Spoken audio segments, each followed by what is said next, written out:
சிவாய நம. இன்றைய பதிவில் நாம் ஒரு அற்புதமான ஒரு ஆன்மீக பதிவு பார்க்க போகிறோங்க. என்னென்னா, என்னோட கிளைண்ட்ஸ் நிறைய பேருக்கு நான் சொல்கிற விஷயம் என்னென்னா, பரிகாரம் முறையில் உங்களுக்குன்னு ஒரு 10-15 நிமிஷம் ஒரு நாளைக்கு ஒதுக்கி மெடிடேஷன் பண்ணுங்கன்னு கண்டிப்பாக எல்லார்கிட்டையும் சொல்லுவேன். ஏன்னா மெடிடேஷன் பண்ணுறது எதுக்காகனா, நம்மளை நாமளே பாதுகாத்து கொள்ள.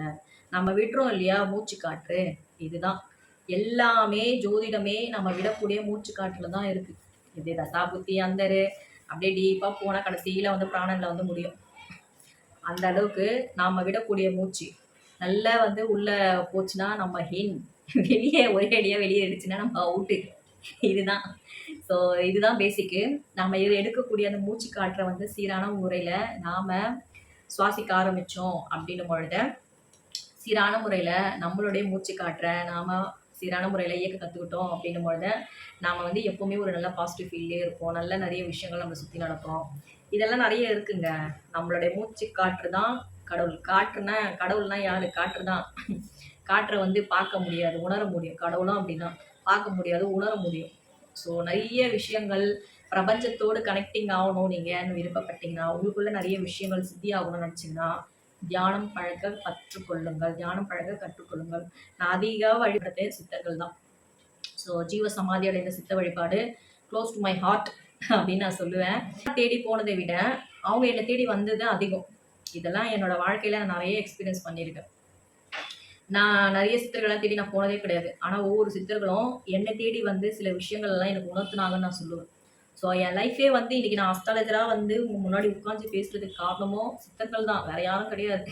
ஸோ நிறைய விஷயங்கள் வந்து நமக்கு நல்ல பாசிட்டிவான விஷயங்கள் நடக்கணும்னா, நாம் நமக்குள் இயங்கக்கூடிய மூச்சுக்காற்றை உணர வேண்டும். ரொம்பெல்லாம் வேண்டாங்க. முருகப்பெருமான் அருணகிரிநாதர் கிட்ட என்ன சொன்னார்? சும்மா இரு, அவ்வளோதான்.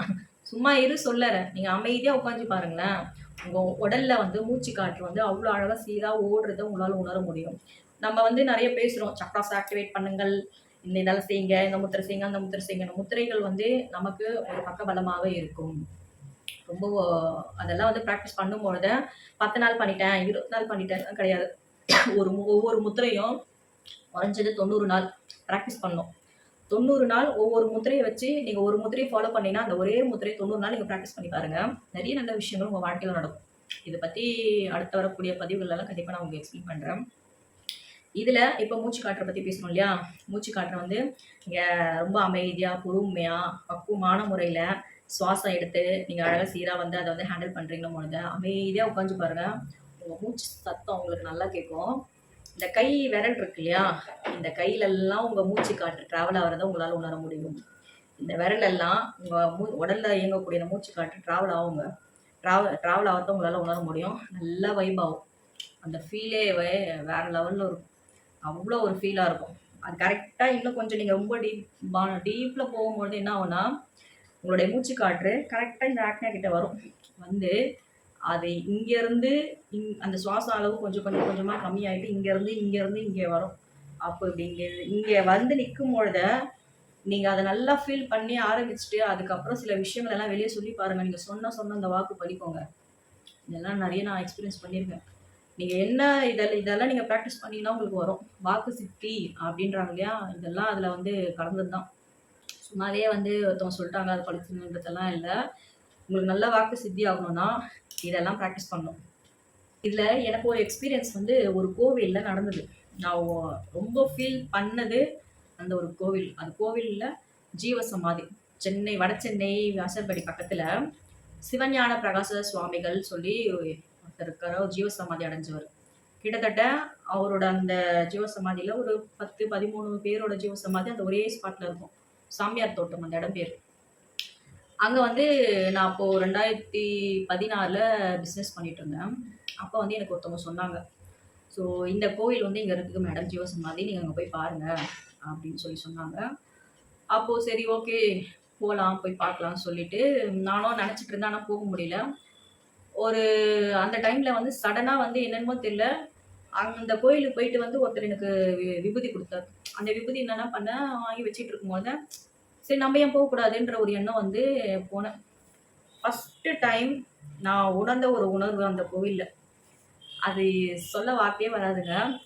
அவருக்கு வந்து என்ன பண்ணாரு, சிவசமாதினாலே மேக்ஸிமம் வந்து சிவலிங்கம் தானே வைப்பாங்க. சிவசமாதி கிட்ட போய் நல்லா வணங்கிட்டேன். அவர் சுத்தி வந்து நெறைய பேர் உட்காந்துட்டு இருந்தாங்க மேட் போட்டு பின்னாடி.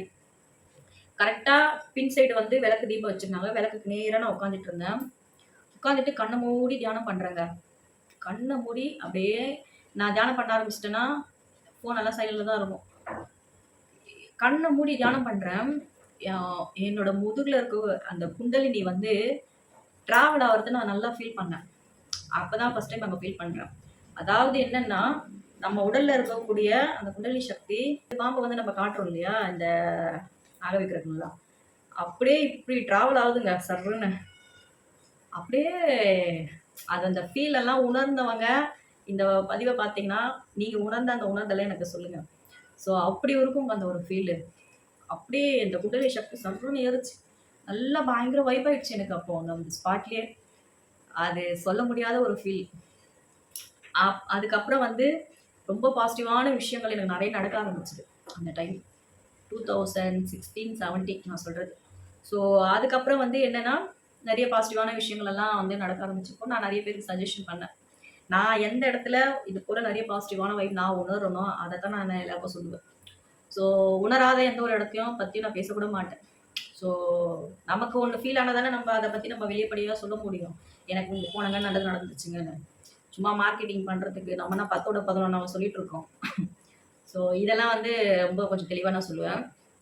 நம்மள நம்பி வரவங்களுக்கு நாம தான் எப்பவுமே ரெஸ்பான்ஸுங்க. ஸோ அதனால இங்க போங்க, அங்க போங்கலாம் யாருக்கும் இதுவரைக்கும் என்னோட எக்ஸ்பீரியன்ஸ் நான் சொன்னது கிடையாது. நான் எங்க உணர்றேனோ அத நான் சஜஷன் பண்ணுவேன். என்ன எனக்கு உணர்த்துதோ என்னோட தெய்வம், என்னோட பாம்பன் சுவாமி, தாத்தா அத நான் மத்தவங்களுக்கு நான் சொல்லுவேன். ஸோ இதுதான் வந்து நம்மளோட கொள்கையா நம்ம வச்சிருக்கோம். இதுல வந்து அந்த உணர்தல நாங்க உணர்ந்த பிறகு நான் சில பேர்கிட்டலாம் சொன்னேன். "இங்க போங்க நல்லா ஒரு ஃபீல் ஆகுதுன்னு." அப்புறம் போய் பார்த்துட்டு அவங்க வந்து நல்ல ஒரு ஃபீட்பேக் குடுத்தாங்க. இன்னமும் கிட்டத்தட்ட 10 வருஷமா அந்த ஸ்பாட்டுக்கு ரெகுலரா வீக்லி ஒன்ஸ் போறவங்களும் இன்னுமே என் கூட டச்சப்ல இருக்காங்க. ஸோ அப்போ அந்த அளவுக்கு வந்து நெறைய விஷயங்கள் வந்து பாசிட்டிவா வந்து நடக்க ஆரம்பிக்கும். ஸோ ஜீவ சமாதி அடைந்த சித்தர்கள் ரொம்ப அதிகமா எந்த அளவுக்கு நீங்க அவங்கள நம்புறீங்களோ, உங்கள கைவிடவே மாட்டாங்க. உங்கள அப்படியே பொக்கிஷம் மாரி உங்கள பார்த்துப்பாங்க. நான்லாம் வந்து அது கண்ணால நான் நெறைய சித்தர்களோட தரிசனத்தெல்லாம் நான் நெறைய உணர்ந்து கண்ணீரெல்லாம் விட்டு அழுதுருக்கேன். இதுக்கெல்லாம் வந்து இதுல என்ன புண்ணியம் பண்ணேன்னு எனக்கு தெரியாது. சித்தர்களோட தரிசனம், தெய்வீக தரிசனம்லாம் வந்து நெறைய நான் அனுபவிச்சிருக்கேன் என்னோட லைஃப்ல. ஸோ அந்த அளவுக்கு வந்து நெறைய ஆத்மார்த்தமான நெறைய விஷயங்கள் நமக்கு வந்து நடக்கணும்னா, ஜீவ சமாதி அடைந்த சித்தர்களோட வழிபாடு ரொம்ப சிறந்தது அப்படின்னு நான் சொல்லுவேன். ஏன்னா சித்தர்கள் தாங்க பிரபஞ்சத்த வந்து உணர்ந்தவர்கள். பார்க்க போனா நம்மளுடைய இந்து மத வழிபாட்டுல நம்ம சொல்லக்கூடிய அத்தனை பேருமே ஒவ்வொரு சித்தி நிலையை அடைந்தவர்கள். ஒவ்வொருத்தரும் ஒவ்வொரு விதத்துல ஒவ்வொரு விஷயங்கள சித்தி நிலையை கற்றவர்கள். அவர்கள நம்ம வழிபாடு பண்றோம் அப்படின்றது வந்து நமக்கான ஒரு பாக்கியம் தான். அது வந்து புரிதலோட நம்ம செய்யணும். அத புரிஞ்சு நம்ம செய்யும் பொழுது நமக்கு அது ஒரு நல்ல பலன்களை கொடுக்கும். ஸோ நெறைய நீங்க வந்து உங்க ஊர்லயே நெறைய ஜீவ சமாதி அடைந்த சித்தர்கள் கண்டிப்பா இருப்பாங்க. அவங்கள தேடி நீங்க போய் வழிபாடு பண்ணுங்க. கண்டிப்பா உங்க வாழ்க்கையில ஒரு நல்ல மாறுதல்கள் உண்டாகும். ஸோ நான் நெறைய சஜஷன் பண்றது சித்த மார்க்கம் தான், சித்த வழிபாடு தான். அதுலலாம் உங்களுக்கு எப்பவுமே வந்து சறுக்கலே வராதுங்க. நீங்க 100% நம்பி தேர்ந்தெடுத்து போலாம் சித்த மார்க்கத்த. சறுக்கலே வராது. நெறைய பேர் சொல்லுவாங்க, "ஐயோ! இந்த டைப்ல போனா குடும்ப வாழ்க்கை பாதிக்குமே." அப்படிலாம் ஒண்ணும் கிடையாது. அதெல்லாம் வந்து ஒருத்தவங்க அந்த மாரி ஒரு வார்த்தைய சொல்றாங்கன்னா, அவங்க மார்க்கெட்டிங் பண்றாங்கன்னு நெனச்சுக்கோங்க. ஸோ சித்தர்கள தேடி போனா குடும்பம் பாதிக்குது அப்படின்னு யாருனா சொன்னாங்கன்னா, 100% அவங்க வந்து மார்க்கெட்டிங் மேனேஜ்மெண்ட் பண்ணி படிச்சிருப்பாங்க. அது வந்து உங்ககிட்ட வந்து சொல்றாங்கன்னு நெனச்சுக்கோங்க. கண்டிப்பா கிடையாது. எந்த சித்தரும் அந்த மாரி பண்ண மாட்டாங்க. ஸோ அப்படி பண்ணக்கூடியவங்களும் அவங்க கிடையாது. இதெல்லாம் வந்து ஒருத்தவங்க கல்ல கட்டுறதுக்கு அடுத்தவங்கள டம்மியாக்கி தானே பார்க்குறாங்க. அப்படிப்பட்ட உலகம் தானே இது. ஸோ அதெல்லாம் கேர் பண்ணாதீங்க. உங்களுக்கு நல்லது நடக்குதா? கண்டிப்பா வந்து இறை வழிபாடு ஃபேமிலியோடயே போய் பண்ணுங்க. ஒண்ணும் தவறு இல்ல. உங்களுக்கு ஒரு நல்ல விஷயம் நடக்குதா? 100% ஜீவ சமாதி அடைந்த சித்தமார்களை பின்பற்றி நடந்தால் கண்டிப்பா நடக்கும். ஸோ அப்பப்போ கொஞ்சம் உங்களுக்காகன்னு ஒரு நாளைக்கு ஒரு 20 நிமிஷமாவது நீங்க நேரத்தை ஒதுக்கி பிராணாயாமம் பழகிக் கொள்ளுங்கள். உங்க வாழ்க்கையில நெறைய மாறுதல்கள் உண்டாகும். நீங்க எடுக்கக்கூடிய மூச்சு காற்று தான் உங்க வாழ்க்கையில நல்லதை செய்யும்.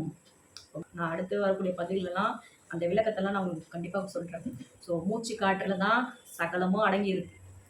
இதெல்லாம் வந்து சரக்கலை, சரவித்தை அப்படின்னு இருக்கும். நான்லாம் அத பிராக்டிஸ் பண்ணும்போதே அதெல்லாம் பிராக்டிஸ் பண்ணும்போது சரக்கலை, இதுக்கோட பேரே வந்து சரக்கலைங்க. சரக்கலையெல்லாம் வந்து கத்துக்கிட்டோம் அப்படின்னாலே, எங்கே போனாலும் உங்களுடைய வாக்கு வந்து பலிக்குமா போக அதை பற்றியான பதிவுகள் எல்லாம் நான் உங்களுக்கு தரேன். ஆன்மீக மார்க்கம் தலைசிறந்த மார்க்கம். அதுக்குள்ள உங்களுடைய பயணத்தை நோக்கி நீங்கள் பயணமாவுங்கள். உங்களுடைய பயணம் ஆன்மீகத்தை நோக்கி இருக்கட்டும். நல்லதே நடக்கும். வாழ்க வளமுடன்.